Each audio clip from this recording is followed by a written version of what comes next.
Back on August 18th, U.S. President Joe Biden rolled out a plan for COVID-19 vaccine booster shots. The plan is for every adult to get a booster shot 8 months after you got your second shot. The booster shots were meant to begin next week. That combination of kind of a waning immunity and the Delta variant is what has led us to need to consider this need for boosters. But now conflicting data is raising doubts about the need for a third booster shot for fully vaccinated people. On Friday, the U.S. Food and Drug Administration will meet to go over available evidence and make a recommendation. That includes a recent FDA review that did not take a stance on whether to back a third dose of the Pfizer vaccine, saying regulators haven't verified all the data.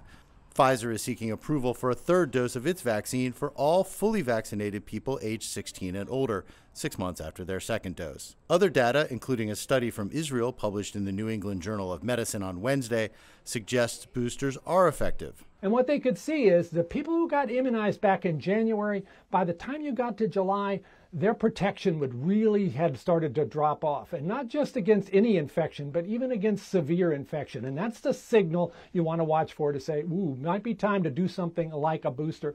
The UK has already begun a booster program. So that's going to mean we're going to be building even higher walls of immunization, of vaccine protection in this country.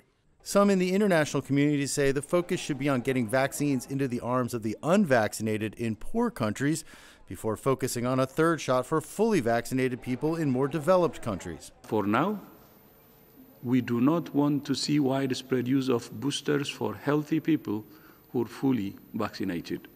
Regardless of what the FDA recommends after Friday's meeting, many experts in the public health community say booster shots are almost inevitable. I don't think the question is, if we're going to get a booster shot. The question is going to be when. And whether boosters can help turn the tide in the fight against COVID-19 in the U.S.